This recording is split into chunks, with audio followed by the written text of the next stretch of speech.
Halo, Assalamualaikum warahmatullahi wabarakatuh. Perkenalkan, nama saya Randy Supriyadi dari Prodi Pendidikan Bahasa Indonesia kelas 1A. Pada video kali ini saya akan membahas tentang mata kuliah pendidikan agama Islam. Ada beberapa materi yang akan saya bahas pada video kali ini. Untuk materi yang pertama yaitu tentang iman. Iman menurut istilah adalah meyakini atau percaya bahwa sesuatu itu ada, bahwa adanya Allah Subhanahu wa taala. Itu arti iman secara istilah. Oke teman-teman sekalian, kita juga harus tahu tentang profil Nabi Muhammad SAW. Kenapa? Karena seorang mukmin yang hakiki itu harus tahu loh tentang profil Nabi besar kita yang memberi ajaran tentang Islam. Oke, pada video kita kali ini kita akan membahas tentang 6 rukun iman. Yang pertama ada iman kepada Allah Subhanahu wa taala, yang kedua iman kepada malaikat, yang ketiga iman kepada kitab Allah, yang keempat iman kepada nabi dan rasul, yang kelima iman kepada hari akhir, dan yang keenam iman kepada qada dan qadar. Iman di sini bukan berarti kita hanya percaya loh, bukan cuma percaya dan yakin, tetapi bagaimana cara kita menjalankan aturan semua yang diberikan dan menjauhi larangan-larangan. Itu tadi kita langsung bahas saja ke iman yang pertama, iman kepada Allah Subhanahu wa taala. Iman kepada Allah ini tidak hanya sebatas kita percaya dan yakin bahwa Allah Subhanahu wa taala itu ada, tetapi bagaimana cara kita mengimplementasikan nilai-nilai tentang iman ini kepada diri kita sendiri dalam kehidupan kita, seperti mencari aturannya, menjalani semua perintah dari Allah Subhanahu wa taala. Selanjutnya itu iman kepada malaikat-malaikat Allah. Iman di sini kita harus percaya bahwa Allah itu menciptakan semua makhluk termasuk malaikat gitu kan, yang tercipta dari nur atau cahaya.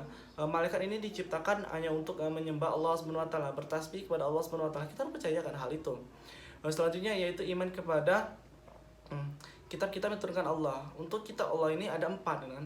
Yang pertama ada kitab Taurat, Zabur, Injil sama Al-Qur'an. Untuk kitab ini, kalau untuk kita saat ini sebagai umat Islam, yaitu belajar tentang Al-Quran gitu. Al-Quran itu adalah penyempurna dari kitab-kitab sebelumnya. Kita di sini meyakini kita harus juga mempelajari loh tentang apa sih isi kandungan dalam kitab yang kita pelajari ini, dan bagaimana cara kita mengimplementasikan dalam kehidupan kita sehari-hari. Jadi kita tidak hanya sebatas percaya dan yakin bahwa kitab itu adanya dari Allah Subhanahu wa taala, tapi bagaimana cara kita menjalani kehidupan, cara kita berpedoman. Al-Quran ini kan sebagai pedoman hidup gitu kan, sebagai cara kita menjalani kehidupan kita selama di dunia ini, karena semuanya sudah diatur dalam Al-Quran. Selanjutnya itu percaya kepada iman kepada Rasul gitu, iman kepada Nabi dan Rasul. Untuk Nabi dan Rasul ini yang harus kita percaya itu kan, kalau umat Islam kita perlu kita ketahui itu ada 25 dan Nabi dan Rasul kita terakhir adalah Nabi Muhammad SAW. Bagaimana cara kita menjalankan sunnah-sunnah dari Nabi dan Rasul kita yang terdahulu, lalu bagaimana cara kita mengambil contoh gitulah, mengambil contoh dari Nabi dan Rasul kita untuk kita terapkan pada kehidupan sekarang ini. Contoh-contohnya banyak sekali suri teladan dari nabi-nabi dan rasul kita terdahulu. Selanjutnya iman kepada hari kiamat atau hari akhir. Iman ini dalam artian kita harus percaya bahwa kita hidup di dunia ini hanya sementara, karena ada kehidupan kita yang bakal kekal, yaitu akhirat. Akhirat itulah kehidupan yang kekal, dunia ini hanya tempat singgah sementara. Jadi kita harus mempersiapkan semua hal-hal apa saja sih yang harus kita persiapkan gitu kan, untuk menuju akhirat kita yang lebih bahagia. Dunia ini hanya tempat kita bersinggah, tempat kita mengumpulkan amal-amal agar kita hidup tenang, aman, dan tentram saat di akhirat nanti. Jadi kita tidak boleh terlena dalam kehidupan dunia. Kita dunia boleh gitu kan, boleh kita mengejar dunia, tapi dalam artian mengejar ini jangan sampai kita meninggalkan akhirat. Harus seimbang akhirat dan dunia. Dalam dunia ini kita harus tugas tapi mencari amal agar kita nanti di akhirat tidak disusahkan oleh Allah Subhanahu wa taala untuk masuk surga. Karena tempat kekal dan abadi tidak jauh-jauh adalah surga atau akhirat, maksudnya surga atau neraka itu adalah akhirat kita nanti. Selanjutnya adalah iman kepada qada dan qadar. Kita harus percaya tentang takdir baik, takdir buruk yang Allah berikan Subhanahu wa taala. Jadi takdir itu, semua takdir itu bisa diubah. Ada juga takdir yang tidak bisa diubah, seperti kematian, ajal, jodoh. Itu takdir itu tidak bisa diubah karena itu sudahlah ketentuan dari Allah Subhanahu wa taala. Selanjutnya apa saja sih takdir yang bisa diubah? Ada banyak takdir yang bisa diubah, mulai dari kecerdasan, ekonomi. Jadi bagaimana cara mengubahnya? Kita usaha, doa, ikhtiar, tawakal itu harus dipegang teguh oleh kita gitu. Jangan sampai kita hanya percaya kepada takdir ya kita jalani saja gitu kan, kayak saya mau kaya, oh ya udah kita tunggu takdir dari Allah. Tidak bisa, kita harus usaha. Usaha juga harus diiringi dengan doa. Tidak bisa kita hanya berdiam diri berdoa kepada Allah Subhanahu wa taala, ya Allah semoga kami kaya. Tidak bisa, itu semua tidak bisa kalau kita tidak usaha. Ya harus kerja, bagaimana cara kita menerapkan ekonomi kita nanti gitu kan. Dari keenam rukun iman tadi kita harus percaya dan yakin, berarti kita harus menjalani semua perintah dari Allah Subhanahu wa taala. Perintah dari iman dan meyakini ini bukan berarti kita cuman saya percaya kok, bukan seperti itu. Tapi konsepnya meyakini dan percaya ini adalah sepenuhnya gitu. Kita iman, meyakini dan percaya itu dalam konteks sepenuhnya. Bagaimana cara kita yakin menjalani kehidupan semua dari Allah Subhanahu wa taala, semua aturan yang diberikan, semua larangan, semua suri teladan kita jalani dalam kehidupan sehari-hari, kita implementasikan dalam nilai-nilai itu dalam kehidupan kita sehari-hari. Oke teman-teman sekalian, kita harus tahu gitu, ada beberapa sifat di antara sifat-sifat orang yang beriman gitu. Yang pertama ada memiliki rasa takut dalam hatinya. Seperti dijelaskan dalam firman Allah dalam surat, sesungguhnya orang-orang yang beriman ialah mereka yang disebut nama Allah, gemetarlah hati mereka. Itu tercantum dalam Quran surat Al-Anfal ayat 2 gitu. Mengapa disebutkan dalam ini? Berarti dalam surat ini gitu, saat Allah berfirman gitu, mendengar lantunan ayat suci Al-Quran gitu tuh tergetar hatinya. Berarti kita masih ada rasa takut terhadap Allah Subhanahu wa taala, rasa percaya dan kepada Allah Subhanahu wa taala itu masih ada dalam kehidupan kita. Selanjutnya ada adanya tambahan iman ketika mendengarkan ayat Al-Quran dibacakan atau mereka mendengarkan gitu. Tercantum dalam salah satu firman Allah Subhanahu wa taala yang artinya, dan apabila dibacakan ayat-ayatnya bertambahlah iman mereka karenanya.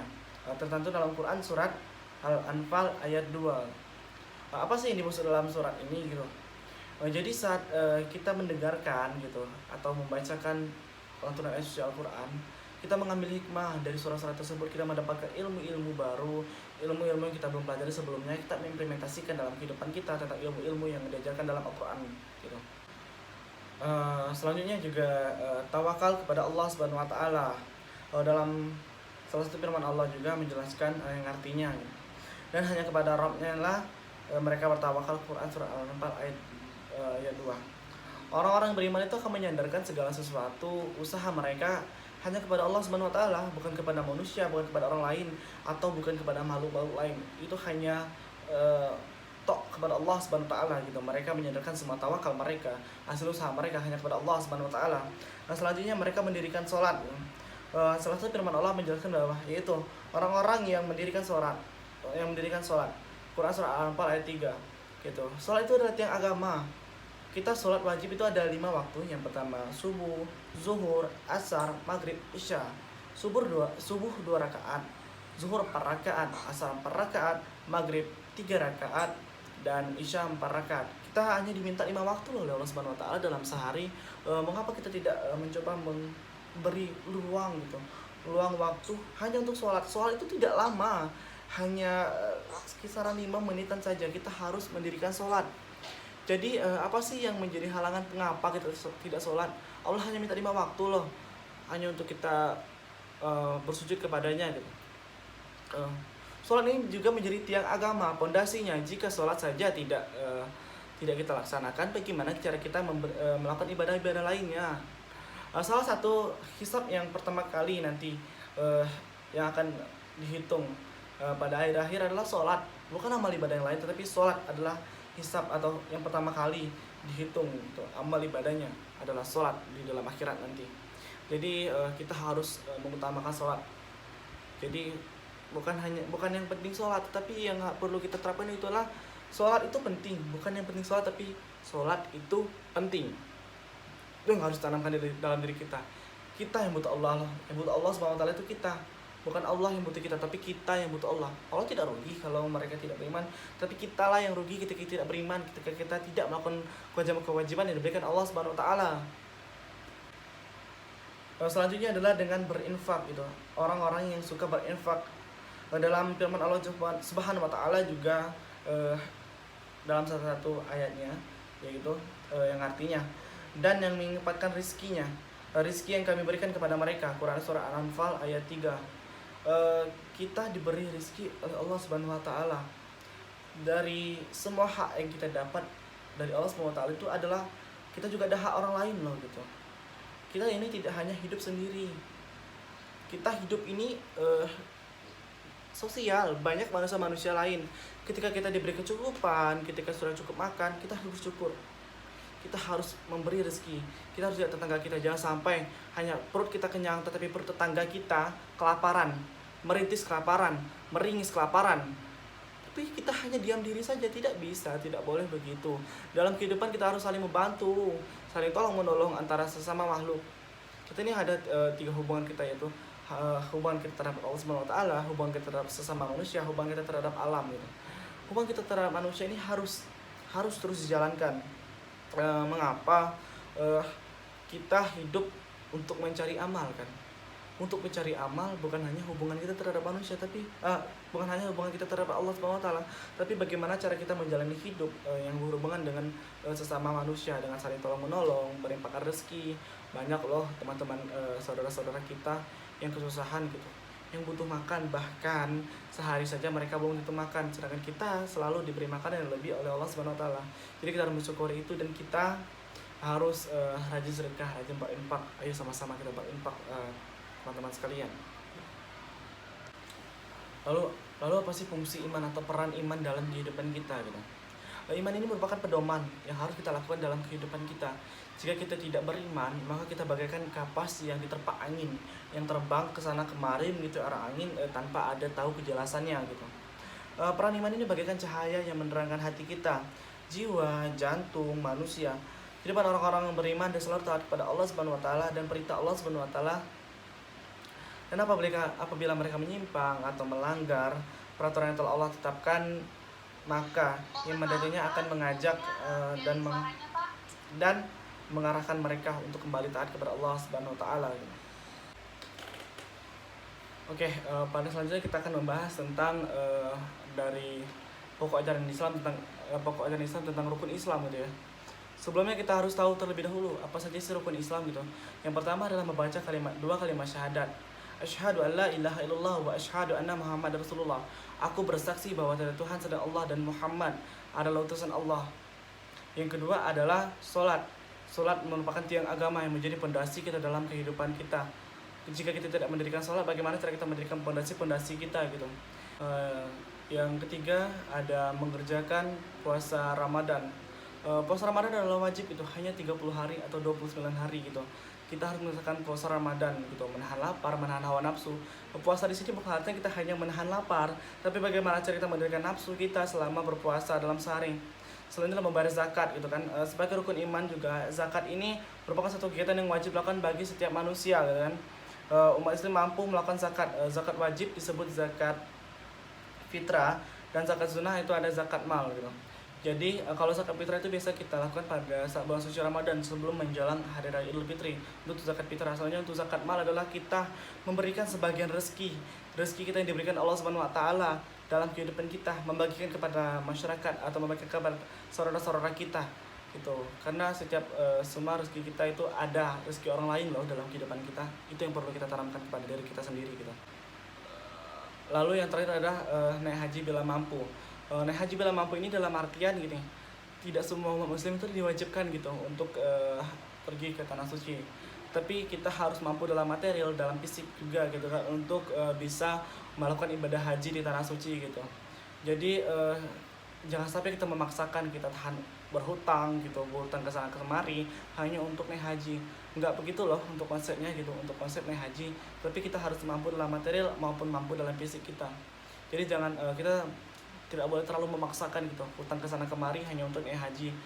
Dan naik haji juga kita tidak bisa hanya sebatas untuk gengsi-gengsian saja, tetapi dengan haji diharapkan keimanan kita kepada Allah Subhanahu wa taala bertambah. Bukan berarti dengan haji kita mendapat gelar haji haja kita menjadi sombong, itu tidak bisa gitu dalam teman-teman sekalian. Dan selanjutnya yaitu ada pengertian ihsan gitu. 3 tingkatan dalam syariat Islam yang yaitu iman, Islam, dan ihsan gitu. Salah satu hadis itu sabda Rasulullah SAW begini, hendaklah engkau beribadah kepada Allah seakan-akan engkau melihatnya. Kalaupun engkau tidak melihatnya, sesungguhnya dia melihatmu gitu. Hadis riwayat Muslim nomor 8. Oke teman-teman sekalian, secara etimologi kata ihsan ini berasal dari kata kerja itu fi'il, atau yaitu hasuna yasunu hasanan, yang berarti berbuat baik. Kemudian di depannya ditambah lagi dengan hamzah menjadi ahsana yusina ihsanan, yang artinya memperbaiki dan berbuat baik. Maka dari itu pengertian ihsan lalu ialah beribadah dengan ikhlas, baik yang merupakan ibadah-ibadah wajib seperti sholat dan puasa, juga kegiatan sosial gitu. Jadi kita harus beribadah dengan melakukan beribadah itu dengan ikhlas, bukan beribadah yang penting beribadah, tetapi beribadah itu penting gitu. Perihal ihsan juga ini disampaikan dalam firman Allah Subhanahu wa taala gitu. Yang artinya, dan ingatlah ketika kami mengambil janji dari Bani Israel, janganlah kamu menyembah selain Allah Subhanahu wa taala, dan berbuat baiklah kepada kedua orang tua, kerabat, anak yatim, dan orang-orang miskin. Dan bertutur katalah yang baik kepada manusia, laksanakanlah sholat dan tunaikanlah zakat. Tetapi kemudian kamu berpaling, menginginkan kecuali sebagian kecil dari kamu, dan kamu masih menjadi pembangkang. Quran surah Al-Baqarah ayat 83. Dari ayat tadi ada beberapa perilaku dari Bani Israel yang diungkapkan oleh Allah Subhanahu wa taala dalam firman-Nya gitu. Yang pertama, Bani Israel ini berjanji tidak akan menyembah sesuatu selain Allah Subhanahu wa taala. Tentu janji itu harus dipenuhi dengan sikap yang mantap dan tetap gitu. Yang kedua, perintah berbuat baik kepada orang tua, kerabat, dan orang lain yang membutuhkan seperti yatim, fakir, miskin gitu. Allah Subhanahu wa taala juga menyampaikan perintah ini untuk melaksanakan sholat dan menunaikan zakat gitu. Yang ketiga, ada memperlihatkan kepada Bani Israel bagian ingkar dan tidak patuh terhadap perintah Allah Subhanahu wa taala. Ihsan adalah akhlak hasil dari ibadah serta muamalah. Seorang muslim hendaknya mencapaikan tingkat ihsan apabila ia telah mengerjakan ibadah dengan sebaik-baiknya. Contoh perbuatan ihsan diantaranya yaitu menunaikan 5 waktu sholat, membayar zakat, bersikap baik kepada kedua orang tua, bersikap baik kepada kaum fakir miskin, bersikap baik kepada anak yatim, dan dapat katakan itu memanusiakan manusia gitu. Kita tidak boleh menunda-nunda sholat, kita juga tidak boleh pelit untuk berbagi kepada sesama manusia gitu. Karena untuk apa kita menumbuh-numbuhkan harta kalau pada akhirnya kita akan kembali kepada Sang Khalik gitu. Jadi tugas kita di dunia hanya untuk mengumpulkan amal-amal gitu. Oke teman-teman sekalian, pada selanjutnya kita akan membahas tentang hubungan antara ihsan dan akhlak gitu. Secara bahasa juga akhlak itu adalah bentuk jamak dari khuluq, yang berarti budi pekerti, perangai, tingkah laku, atau tabiat. Berakar dari kata khalaqa yang berarti menciptakan.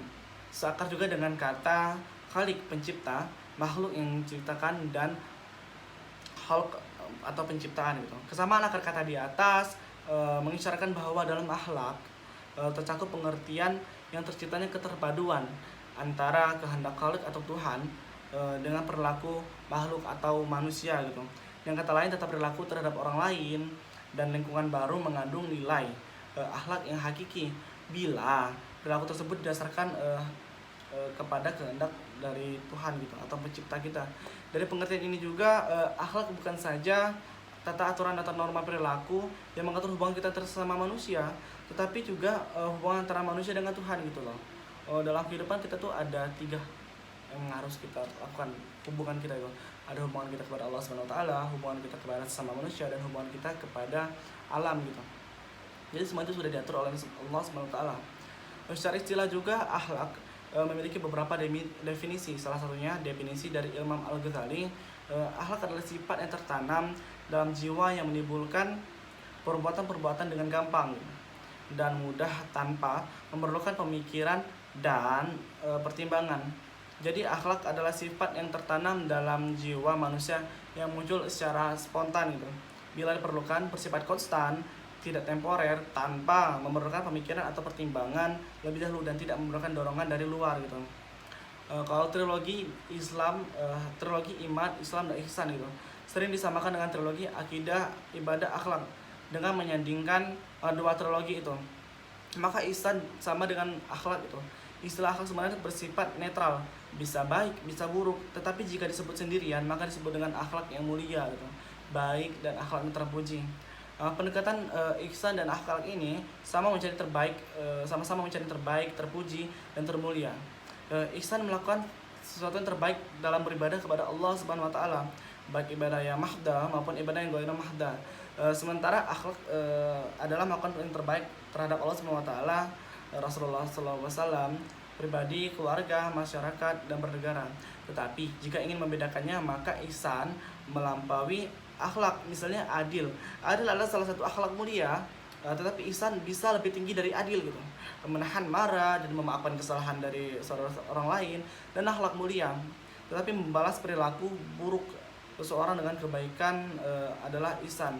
Apabila iman ini tertanam kuat dalam diri seseorang, maka ia akan menjadi muslim yang baik, yang akan menjalankan ajaran Islam dalam seluruh aspek hidup, tidak hanya dalam ritual semata. Hasilnya pengamalan itu akan melahirkan akhlak mulia dan terpuji, dan puncaknya melahirkan sikap ihsan. Jadi puncak dari semua perilaku akhlak mulia dan terpuji dia ihsan gitu. Kesalehan individual pun akan berubah atau akan berbuah kepada kesolihan sosial jika dua kesolihan itu merata kepada warga masyarakat, maka kita akan melihat masyarakat yang sehat, aman, damai, sejahtera gitu, dan diridhoi Allah Subhanahu wa taala. Jika masyarakat seperti itu merata dalam satu negara dan bangsa, maka negara itu akan menjadi baldatun thayyibatun wa rabbun ghafur gitu. Dalam bahasa Muhammadiyah akan menjadi masyarakat Islam yang sebenar-benarnya. Lalu ada materi selanjutnya, itu tentang hubungan antara iman, ilmu, dan amal dalam kehidupan kita. Sumber pokok ilmu pengetahuan menurut Islam adalah wahyu dan akal. Yang keduanya tidak boleh dipertentangkan oleh manusia gitu. Diberi kebebasan dalam mengembangkan akalnya, dengan catatan dalam pengembangan tersebut tetap terikat dengan wahyu dan tidak akan bertentangan dengan syariat Islam. Sehingga ilmu pengetahuan dibagi menjadi dua. Bagian besar itu ilmu yang bersifat abadi, yang tingkat kebenarannya bersifat mutlak, dan ilmu yang bersifat perolehan, yang tingkat kebenaran. Selanjutnya, menuntut ilmu pengetahuan dan mendalami agama itu bertujuan untuk mencerdaskan umat, untuk mengembangkan pola pikir kita gitu kan. Ada 3 macam kewajiban untuk bagi orang mukmin yang berilmu gitu. Yang pertama yaitu menuntut ilmu, yaitu belajar mulai dari buayan sampai sampai liang lahatnya. Selanjutnya yaitu mengamalkan ilmu yang telah diberikan atau yang telah ia dapatkan gitu. Dan selanjutnya berbagi. Berbagi ini dalam artian adalah berbagi ilmu, berarti tidak sombong dan ikhlas dalam membagikan ilmunya kepada saudara-saudaranya gitu. Oke, selanjutnya ada pun kewajiban dalam menuntut ilmu itu ada 2. Yang pertama yaitu fardu ain gitu kan. Fardu ain di mana kita wajib gitu menuntut ilmu yang terkait dengan keagamaan dalam Islam, tentang pokok-pokok ajaran Islam, termasuk dalam rukun Islam dan rukun iman atau ibadah khusus lainnya gitu. Selanjutnya itu ada fardu kifayah, yaitu kewajiban menuntut ilmu yang keberadaannya terkait dengan kepentingan masyarakat muslim dan masyarakat umum gitu. Kewajiban ini tidak mutlak seluruh mesti dikuasai, melainkan bidang-bidang tertentu yang ingin kita kuasai atau yang bisa kita kuasai, atau yang tergantung dalam minat kita. Dalam pengertian khusus, apabila ilmu yang diperlukan sudah terpenuhi, ditekuni dalam sejumlah ilmuwan sehingga kebutuhan masyarakat tercukupi, maka terlepaslah kewajiban untuk ilmu kita tersebut gitu. Akan tetapi apabila masih kekurangan sehingga jalannya pembangunan masyarakat akan terganggu gitu, maka kewajiban tersebut masih ada dan menjadi tanggung jawab keseluruhan untuk mencukupinya gitu. Menuntut ilmu adalah hal yang wajib kan. Mengapa hal yang wajib? Karena indera manusia untuk memperluas wawasan pengetahuan kita dalam kehidupan gitu. Menurut hadis riwayat Al-Baihaqi, betapa wajib dan pentingnya hubungan sinergi antara iman, ilmu, dan amal perbuatan, sehingga mencari ilmu dalam kondisi apapun dalam orang mukmin merupakan suatu kewajiban yang tidak bisa diabaikan, serta dalam mengamalkannya dilandasi dengan iman karena Allah Subhanahu wa taala. Karena ilmu fardu ain dan fardu kifayah yang dicari itu bermanfaat bagi dunia maupun di akhirat nanti. Dengan itu kesungguhan bagi yang menuntut ilmu karena dorongan hanya satu, yaitu perintah Allah Subhanahu wa taala. Jadi kita menuntut ilmu itu wajib, tapi di balik wajib itu juga harus berbagi tentang ilmu kita. Jadi tidak hanya ilmu untuk diri kita sendiri gitu, teman-teman sekalian. Mungkin itulah beberapa materi yang saya jelaskan pada pada hari ini gitu kan. Jika mungkin terjadi kesalahan atau kekurangan, saya mohon maaf. Jika ingin ada kritik dan saran, saya akan terima dengan ikhlas, bisa langsung di komentar YouTube saya ini. Itu saja, saya Randy Supriyadi pamit undur diri. Mohon maaf atas segala kekurangan, kepada Allah saya mohon ampun. Wabillahi taufiq wal hidayah. Wassalamualaikum warahmatullahi wabarakatuh.